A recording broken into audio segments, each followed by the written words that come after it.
எத்தனை நன்மைகள் எனக்கு செய்தீர், எப்படி நன்றி சொல்வேன், நான் எப்படி நன்றி சொல்வேன். எத்தனை நன்மைகள் எனக்கு செய்தீர், எப்படி நன்றி சொல்வேன், நான் எப்படி நன்றி சொல்வேன். நன்றி ராஜா, நன்றி ராஜா, நன்றி ராஜா, இயேசு ராஜா.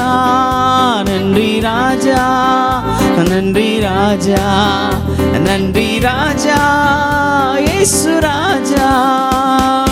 தாழ்மையில் இருந்தேன், தயவால் நினைத்தேன், தேவனே உம்மை துதிப்பேன்.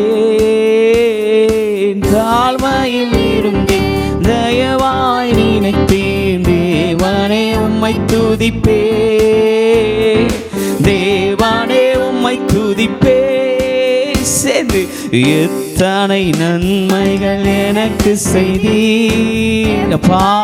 இப்பொழுதும் நாங்கள் உமக்கு நன்றிகளை செயலெடுக்கிறோம் ஆண்டவரே. ஓ, நன்றியுள்ள ஆராதனை நாங்கள் நன்றியோடு துதிக்கிறோம். நன்மைகள் எனக்கு செய்தீர், நான் எப்படி நன்றி சொல்வேன். பலவீனன் என்று தள்ளிவிடாமல் பலத்தால் இடை கட்டினீ. பலவீனன் என்று தள்ளிவிடாமல் பலத்தால் இடை கட்டினீ. பலத்தால் இடை கட்டினீ. ஓ ஹல்லேலூயா, எத்தனை நன்மைகள் எங்களுக்கு செய்தீரே, நான் எப்படி நன்றி சொல்வேன்.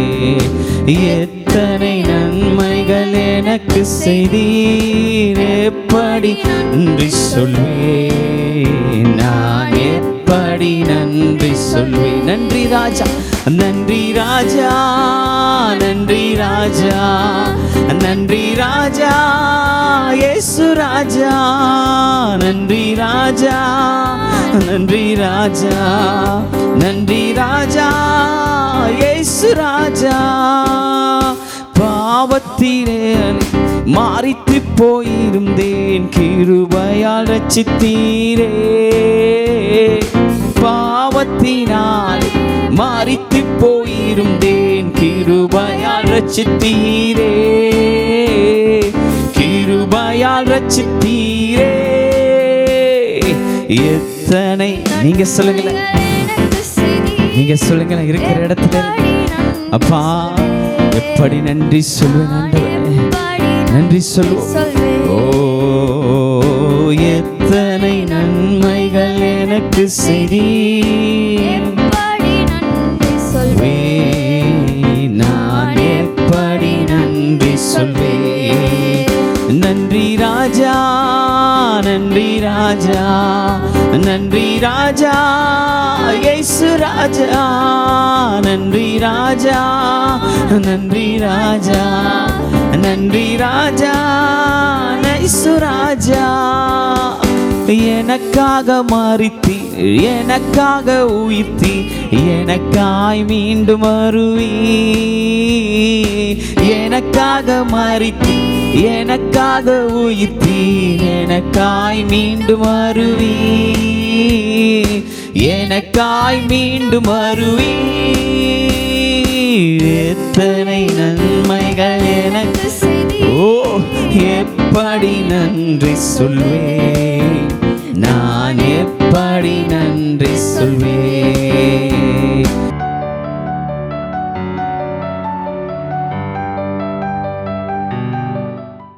கர்த்தருடைய பரிசுத்த நாமத்துக்கு ஸ்தோத்திரம். கர்த்தராகிய இயேசு கிறிஸ்துவின் நாமத்தினாலே நான் உங்கள் ஒவ்வொருவரையும் வாழ்த்துகிறேன், ஆசீர்வதிக்கிறேன். கர்த்தர் நல்லவர். இன்னைக்கும் வேத வசனத்தை நாம் தியானிப்போம். சங்கீதம் 63 சங்கீதம். தாவீது யூதாவின் வனாந்திரத்தில் இருக்கையில் பாடின சங்கீதம். சங்கீதக்காரன் தாவீது யூதாவின் வனாந்திரத்தில் இருக்காருங்களாம். அப்போ பாடின ஒரு சங்கீதத்தை தான் இன்றைக்கி நம்ம தியானிக்க போகிறோம். நம்ம ஒரு வனாந்திர வாழ்க்கை வண்ணாந்திரமான ஒரு சுச்சுவேஷன். இந்த சூழ்நிலையில் நாம் ஏதாவது நன்மையாக சொல்ல முடியுமா அப்படின்னா, எங்கே சிஸ்டர், எப்படி சிஸ்டர் முடியும்? நான் ஒரு வண்ணாந்திரமான ஒரு ட்ரையான ஒரு சூழ்நிலையில் இருந்துக்கிட்டு இருக்கேன். எனக்கு எங்கே சந்தோஷமும் இல்லை, சமாதானமும் இல்லை அப்படின்னு தான் நம்ம சொல்லுவோம். எங்கள் கண்ணீர் அப்படி என்ன சொல்லுது, சொரிஞ்சிக்கிட்டே இருக்குது, வந்துக்கிட்டே இருக்குது அப்படின்னு தான் நம்ம சொல்லுவோம். ஆனால் அந்த தாவீது பாருங்கள், வண்ணாந்திரத்தில் இருக்கும்போது ஒரு சங்கீதங்கள் எழுதியிருக்காரு. அந்த சங்கீதத்தை தான் நம்ம இப்போ தியானிக்க போகிறோம். சங்கீதம் 63 அதிகாரம் 1 தேவனே, நீர் என்னுடைய தேவன், அதிகாலமே உம்மை தேடுகிறேன். வறண்டதும் விடாய்த்ததும் தண்ணீருமற்ற நிலத்திலே என் ஆத்துமா உண்மையில் தாகமாக இருக்கிறது, என் மாம்சமானது உம்மை வாஞ்சிக்கிறது. அந்த முதல் வசனத்தில் அதிகாலமே உம்மை தேடுகிறேன். ஹல்லேலூயா.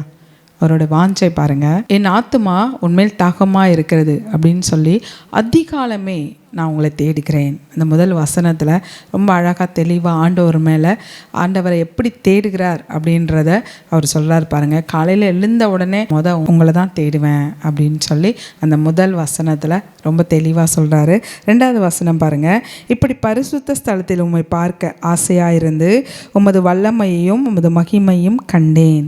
பரிசுத்த ஸ்தலத்தில் உம்மை பார்க்க ஆசையாக இருந்து, முதல் வசனத்தை சொல்கிறாரு, அதிகாலமே உம்மை தேடுகிறேன், உங்கள் மேலே நான் வாஞ்சியாக இருக்கிறதுனால அதிகாலமே உம்மை தேடுகிறேன் அப்படின்னு சொல்கிறாரு. இதில் பாருங்கள், பரிசுத்த ஸ்தலத்தில் உம்மை பார்க்க ஆசையாக இருந்து, வண்ணாந்திரத்துலேருந்து சொல்கிறாரு, அதிகாலையில் உங்களை தேடுறேன், உங்களை பார்க்க ஆசையாக இருக்கேன். 3வது வசனம் பாருங்கள், ஜீவனை பார்க்கலாம் உமது கிருபை நல்லது, என் உதடுகள் உம்மை துதிக்கும், என் ஜீவனில் மட்டும் நான் உம்மை துதித்து உமது நாமத்தை சொல்லி கையெடுப்பேன். நினத்தையும் கொழுப்பையும் உண்டது போல் என் ஆத்துமா திருப்தியாகும், என் வாய் ஆனந்த களிப்புள்ள உதடுகளால் உம்மை போற்றும். என் ஆத்துமா திருப்தி ஆகுதுங்க. ஹல்லேலூயா. வண்ணாந்திர வாழ்க்கையில் நாம் சொல்ல முடியுமா, ஆத்துமா திருப்தி ஆகுது, நினைத்தையும் கொழுப்பையும் ஊன்றது போல் நான் திருப்தியாக இருந்துக்கிட்டு இருக்கேன், ஆனந்த களிப்புள்ள உதடுகளை நான் இருக்கேன் அப்படின்னு சொல்லி நம்ம சொல்ல முடியுமா? நம்ம எப்பொழுதும் புலம்பிகிட்டு இருப்போம், ஆண்டவருக்குள்ளே இப்படி பக்தியாக இருக்கேன், ஆண்டவரை இப்படி தேடிக்கிட்டு இருக்கேன், இந்த வயசுலேருந்து ஆண்டவருக்காக விட்டு கொடுத்து நான் வாழ்ந்துக்கிட்டு இருக்கேன், ஆண்டவர் தான் என் முழு மூச்சு அப்படின்னு சொல்லி நான் இருந்துக்கிட்டு இருக்கேன்.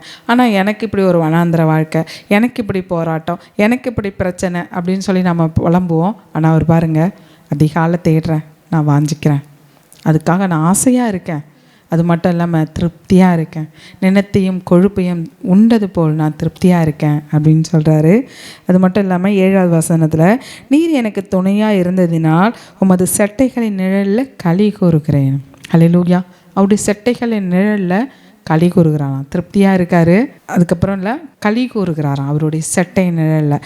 அடுத்த வசனம் பார்த்திங்கன்னா 9:10 அவர் சொல்கிறாரு, என் பிராணனை அழிக்க நேரிடுகிறவர்களோ பூமியின் தாழ்விடங்களில் இறங்குவார்கள், அவர்கள் பட்டயத்தால் விழுவார்கள், நரிகளுக்கு இரையாவார்கள். ஆண்டவர் எனக்கு பாதுகாப்பாக இருக்கார். இந்த 63ஆம் சங்கீதம் தாவீதோடைய அந்த வண்ணாந்திர வாழ்க்கையை சொல்கிறாரு. வண்ணாந்திரத்தில் இருந்தாலும் ஆண்டவர் மேலே அவர் வைத்த வாஞ்சை, ஆண்டவர் மேலே அவர் வைத்த பற்றுதல், ஆண்டவர் அவருக்கு என்ன காரியங்கள் செய்தார் அப்படின்றத அவர் சொல்லிக்கிட்டு இருக்கார் பாருங்கள். நான் அதிகாலையில் பார்க்க ஆசையாக இருக்கேன், வாஞ்சியாக இருக்கேன், தேடுறேன். முதல்ல தேடுறாருங்களாம். அப்புறம் அவர் பரிசுத்த ஸ்தலத்தில் பார்க்க ஆசையாக இருக்கேன், நினத்தையும் கொழுப்பையும் உண்றது போல் திருப்தியாக இருக்கேன். ஹல்லேலூயா. திருப்தியாக இருக்கேன் நான்.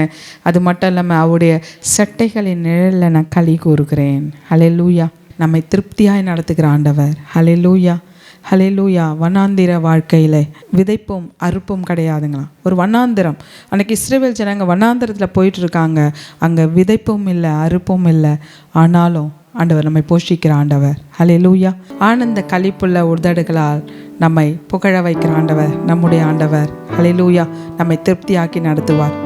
Thank you Jesus. ஹல்லேலூயா.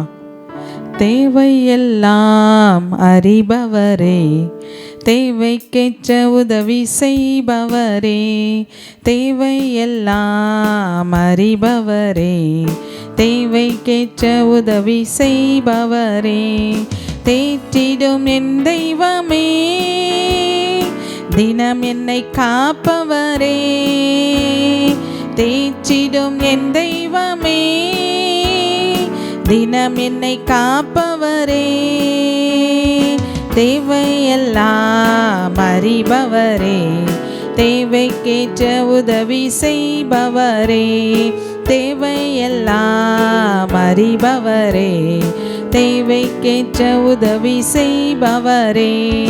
இருப்பதோ 5 அப்பம், தேவையோ பலாயிரம். இருப்பதோ 5 அப்பம், தேவையோ பலாயிரம்.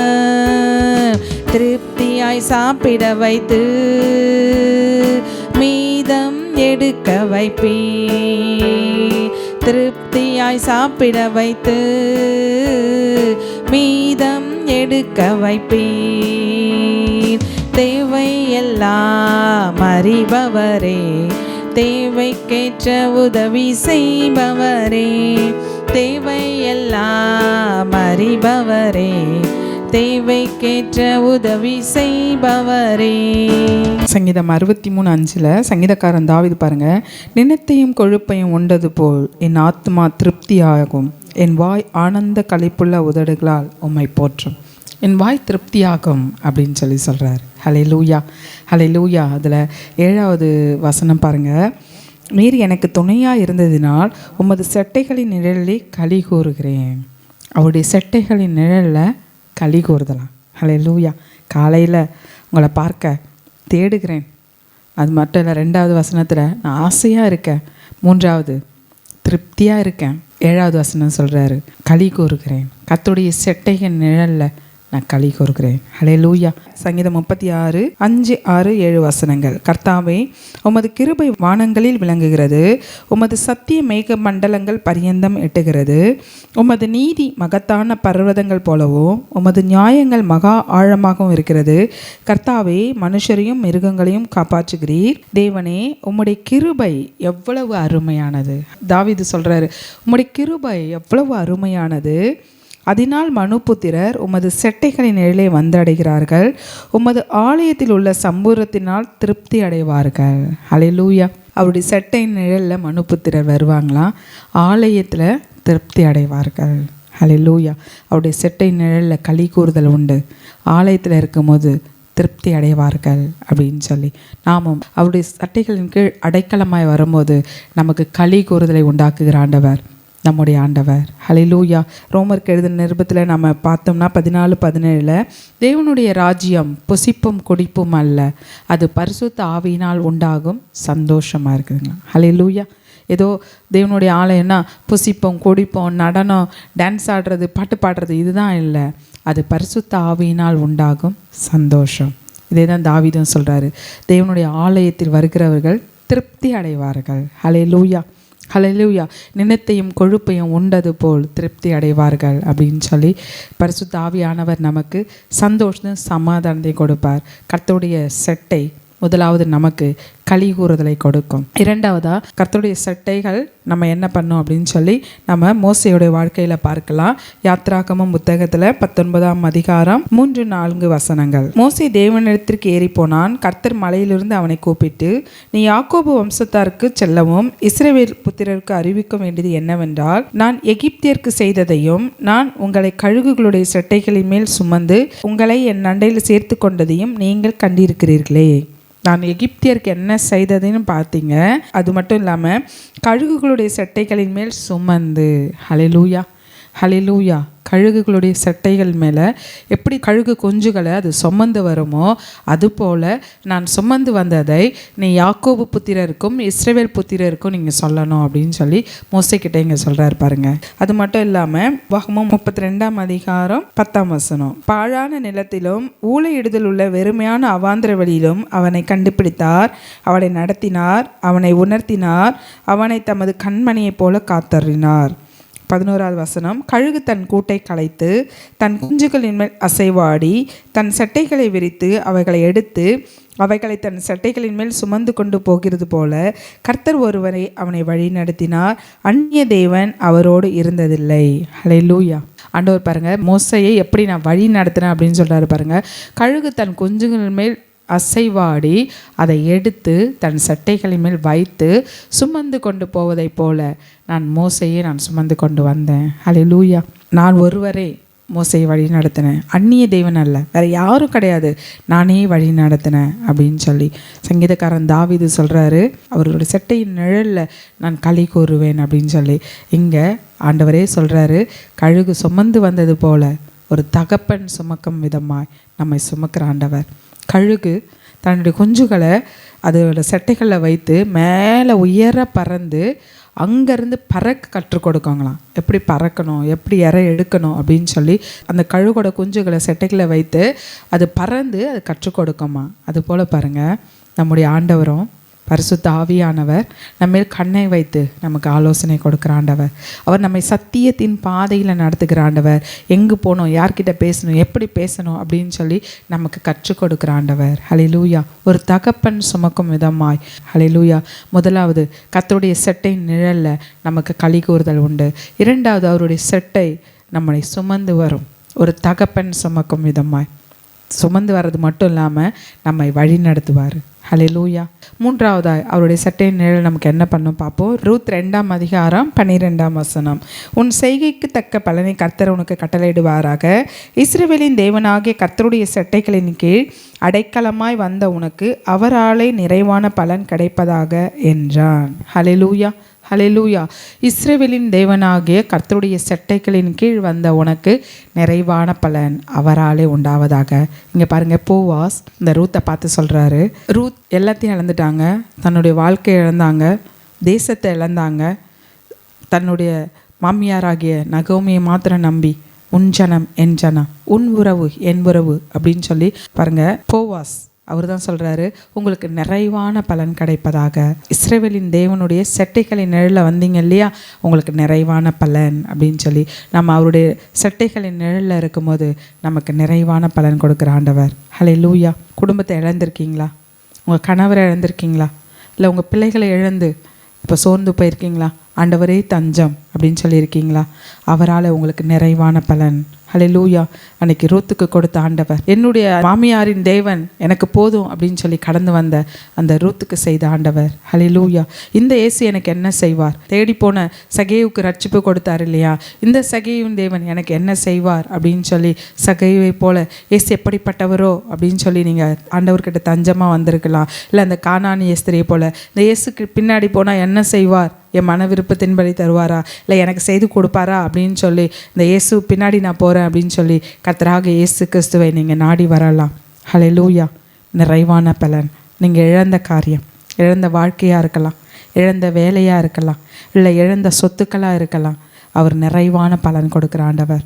இப்பொழுது ஏதோ ஒரு காரியத்தை குறித்து எதிர்பார்த்து ஒரு போராட்டத்தில், ஒரு சோதனையில், எனக்கு எல்லாமே இழப்பு இழப்பு இழப்பு எல்லாமே போயிடுச்சு என் கையை விட்டு, நான் கொஞ்சம் வச்சுருந்த அந்த விதை நிலமும் போயிடுச்சு அப்படின்னு சொல்லி சோர்வோடு கூட பார்த்துக்கிட்டு இருக்கீங்களா? அந்த ரூத்தின் தேவன், இஸ்ரவேலின் தேவன், நிறைவான பலன் ரூத்துக்கு கொடுத்த ஆண்டவர் உங்களை வெட்கப்பட விட மாட்டார், உங்களை கைவிட மாட்டார். ஹல்லேலூயா. நீங்கள் இழந்ததை அவர் திரும்ப கொடுப்பார். நீங்கள் என்னுடைய வாலிபத்தின் பிரயாசங்களை நான் இழந்து போயிட்டேன், ஆண்டவர் தான் ஆண்டவர் தான் ஆண்டவர் தான் அப்படின்னு சொல்லி ஆண்டவரையே முன் வச்சுருந்தேன், ஆனால் அதுவே என்னை பார்க்கும்போது மற்றவங்களுக்கு ஏளனமாக இருக்குது, என்னை ஏளனமாக பார்க்குறாங்க அப்படின்னு சொல்லி ஏளனப்பட்டு மன சஞ்சலத்தோடு கூட கஷ்டப்பட்டு சுற்றி இருக்கவங்க நீ ஆண்டவர் ஆண்டவர்னு போன, உனக்கு என்ன செய்துட்டார் அப்படின்னு சொல்லி சுற்றி இருக்கவங்க ஏளனமாக பேசுகிறாங்க, பரிகசிக்கிறாங்க அப்படின்னு சொல்லி அந்த வேதனையில் இருக்கீங்களா? அந்த ரூத்தின் தேவன் உங்களுக்கு செய்வார். அவர் நிறைவான பலன் கொடுக்குற ஆண்டவர். ஹல்லேலூயா. சோதனை மேலே சோதனை, நான் இருக்கிறத விட செத்தா போதும் அப்படின்னு சொல்லி இப்பொழுதும் இந்த மெசேஜை கேட்டுக்கிட்டு இருக்கலாம். ஆண்டவர் உங்களோடு கூட தான் இடைப்பட்டுக்கிட்டு இருக்கார். அவர் உங்களை உண்டாக்கினது நீங்கள் இறந்து போகிறதுக்காக இல்லை, அவர் பூரண கிருபை உள்ள ஆண்டவர். அவருடைய சட்டையின் நிழலில் உங்களுக்கு நிறைவான பலன் உண்டு, உங்களுக்கு ஒரு வழி உண்டு, ஒரு வழி கொடுக்குற ஆண்டவர். வனாந்திரத்தில் வழியையும் அவாந்திர வழியில் ஆறுகளை உண்டாக்குகிற ஆண்டவர் உங்களோடு கூட இருக்காரு. ஹல்லேலூயா. இந்த ரூத்துக்கு போவா சொல்கிறாரு பாருங்க, அந்த இஸ்ரவேலின் தேவனுக்கு அடைக்கலமாக வந்த இல்லையா, உனக்கு நிறைவான பலன் கிடைப்பதாக. ஹல்லேலூயா. கர்த்தருடைய செட்டையின் நிழலில் நமக்கு முதலாவது களி கூறுதல் உண்டு. கர்த்தருடைய செட்டைகளில் ஆண்டவர் தகப்பனாய் நம்மை சுமப்பார். மூன்றாவது நிறைவான பலன். நான்காவது அவருடைய செட்டை நிழல் நமக்கு என்ன கொடுக்கும்னு சொல்லி பார்ப்போம். மல்கியா 4 அதிகாரம் 2ஆம் வசனம். ஆனாலும் என் நாமத்துக்கு பயந்திருக்கிற உங்கள் மேல் நீதியின் சூரியன் உதிக்கும், அதன் செட்டைகளின் கீழ் ஆரோக்கியம் இருக்கும், நீங்கள் வெளியே புறப்பட்டு போய் கொழுத்து கன்றுகளைப் போல் வளருவீர்கள். ஆண்டவருடைய செட்டைகளின் கீழ் நமக்கு ஆரோக்கியம் உண்டு. ஹல்லேலூயா. அந்த கடைசி கால தீர்க்க தரிசனங்களாய் மல்கியா தீர்க்கதரிசி, இந்த பழைய ஏற்பாடு புத்தகத்தில் கடைசி அந்த தீர்க்கதரிசி, ஒரு சின்ன தீர்க்கதரிசி, அவர் ஆண்டோடைய அந்த காரியங்கள் சொல்கிறார் பாருங்க. கர்த்தருக்கு பயந்துருக்கீங்களா? உங்கள் மேல் நீதியின் சூரியன் உதிக்கும், அவருடைய செட்டைகளின் நிழலில் உங்களுக்கு ஆரோக்கியம் இருக்கும். கர்த்தருக்கு பயப்படாதவங்களுக்கு அப்போ என்ன நடக்கும்? அந்த முதல் வசனத்தில் பார்ப்போம். இதோ சூளையை போல எரிகிற நாள் வரும், அப்பொழுது அகங்காரிகள் யாவரும் அக்கிரமம் செய்கிற யாவரும் துரும்பாக இருப்பாருங்களாம். ஹல்லேலூயா. அகங்காரிகள், அக்கிரமம் செய்கிறவர்கள் துரும்பாக இருப்பார்கள். கர்த்தருக்கு பயந்திருக்க நீங்கள், உங்கள் மேலே நீதியின் சூரியன் உதிக்கும், நீங்கள் ஆரோக்கியமாக இருப்பீங்க. வரப்போகிற அந்த நாள் அவர்களை சுட்டெரிக்கும், அது அவர்களுக்கு வேரையும் கொப்பையும் வைக்காமற் போகும் என்று சேனைகளின் கர்த்தர் சொல்லுகிறார். வேரையும் கொப்பையும் பாருங்கள், வேரும் இருக்காது, அந்த வளர்றதுக்கான அந்த மொட்டும் இருக்காது அப்படின்னு சொல்கிறாரு. ஆனால் நாம் எப்படி இருப்போமா? அவருடைய பிள்ளைகள், அவருடைய செட்டை நிழலில் இருக்க நாம் வெளியே போய் கொழுத்த கன்றுகளை போல் வளருவீர்கள்னு சொல்கிறாரு. எசேக்கியாவும் வியாதிப்பட்டு அப்படியே மரண அவஸ்தையில் இருந்துக்கிட்டு இருக்காரு. ஆண்டவர் ஏசாயா தீர்க்கதரிசி சொல்கிறாரு, காரியத்தை ஒழுங்கு பண்ண சொல்லு. அதே போல் ஏசாயா தீர்க்கதரிசி வந்து சொல்கிறார், எசேக்கியா உன் நாட்கள் முடிந்து போக போது, நீ காரியத்தில் ஒழுங்கு பண்ணு. அவர் பாருங்கள், சுவர் பக்கம் திரும்பி கண்ணீர் விட்டு அழுறாங்களாம். ஹல்லேலூயா. நாம் வாசிக்கலாம் 2 ராஜாக்கள் 20ஆம் அதிகாரம் 5ஆம் வசனம்.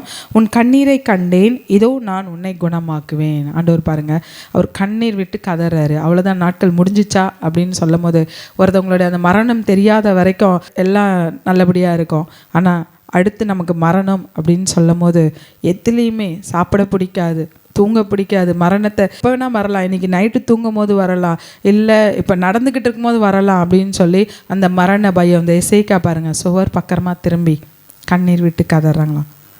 உன் கண்ணீரை கண்டேன், உன் நோயை குணமாக்குவேன். ஹல்லேலூயா. அவருடைய செட்டை நிழலில் நமக்கு ஆரோக்கியம் உண்டு. எரேமியால ஒரு வேத வசனம், நான் உனக்கு ஆரோக்கியம் வர பண்ணி உன் காயங்களை ஆற்றுவேன். ஹல்லேலூயா. ஆண்டவர் நம்ம பார்த்து சொல்கிறாரு பாருங்க, எரேமியா தீர்க்கதரிசி மூலமாக சொல்கிறாரு, உன் காயங்களை ஆற்றுவேன், உனக்கு ஆரோக்கியம் வர பண்ணுவேன். ஹல்லேலூயா. நமக்கு ஆரோக்கியம் வர பண்ணுகிற ஆண்டவர் நம்முடைய ஆண்டவர். குமாரன் உங்களை விடுதலையாக்கினால் மெய்யாகவே விடுதலையாவீர்கள்.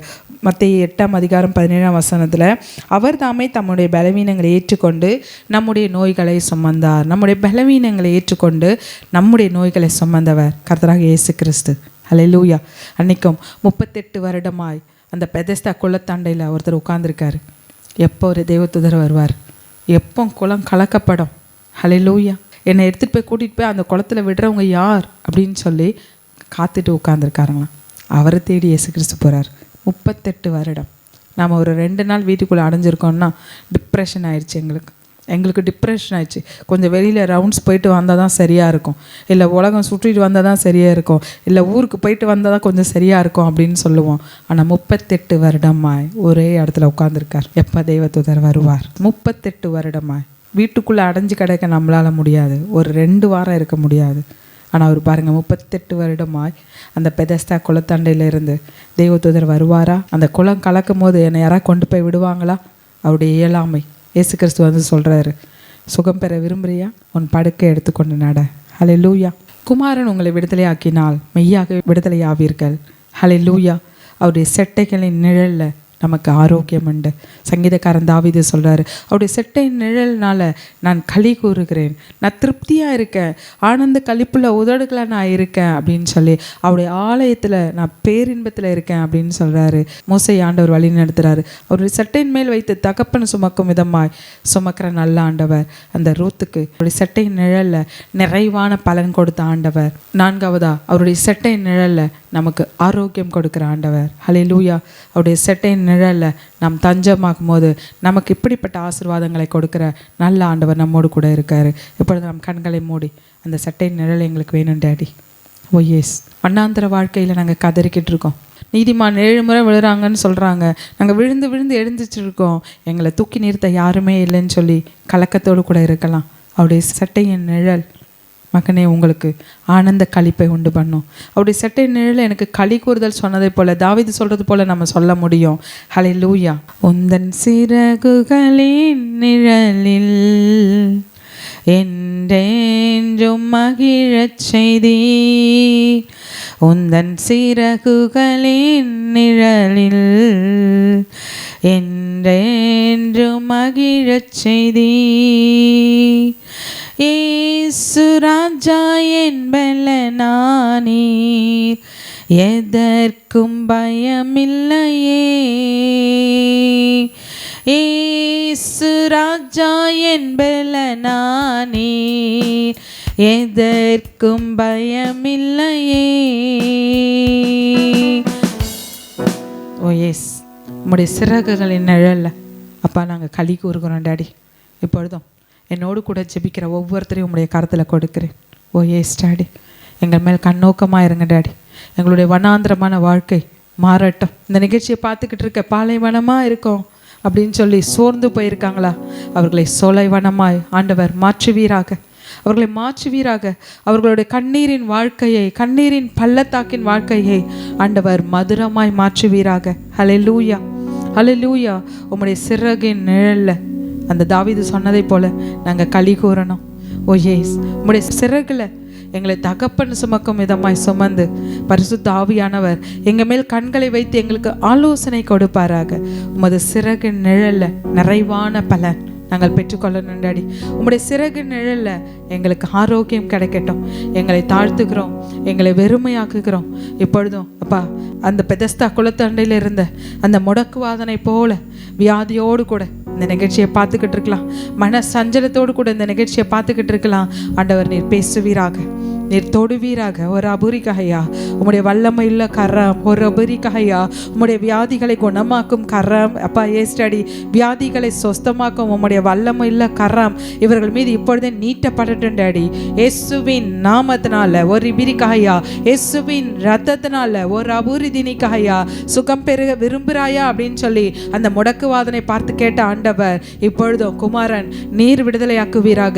உம்முடைய செட்டை நிழல் தான் எங்களுக்கு வேணும், உம்முடைய செட்டை நிழல் தான் வேணும்னு சொல்லி இப்பொழுது ஜெபிச்சுக்கிட்டு இருக்க ஒவ்வொருவரையும் ஆண்டவர் தொடுவீராக.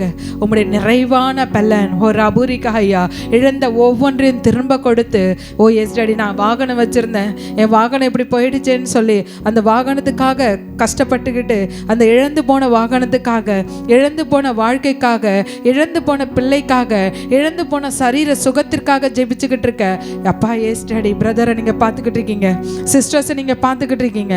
ஆண்டவர் இப்பொழுதே தொடுவீராக. ஹல்லேலூயா.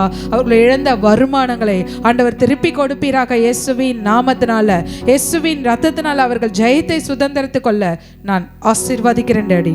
உம்முடைய தயவுள்ள கரம் ஒரு அபுரிதினிகையா, ஒரு பிரிதினிகையா உம்முடைய குணமாக்கும் கரம் ஒவ்வொரு மீது நீட்டப்படட்டும். Thank you Jesus. ஒரு பரிபூரண விடுதலை இவர்களுடைய சரீரத்தில் பரிபூர்ண விடுதலை கட்டளையிட ஆண்டவர் அனுக்கிரகம் பாராட்டுவீராக. இயேசுவின் நாமத்தினால ஆமென். அன்பிற்குரியவர்களே, எங்களோடு நீங்கள் தொடர்பு கொள்ள வேண்டிய எங்கள் முகவரி pastor Catherine Raghupathi, Foochow Building 21 Tyrwhitt Road 06/07 Singapore 207530.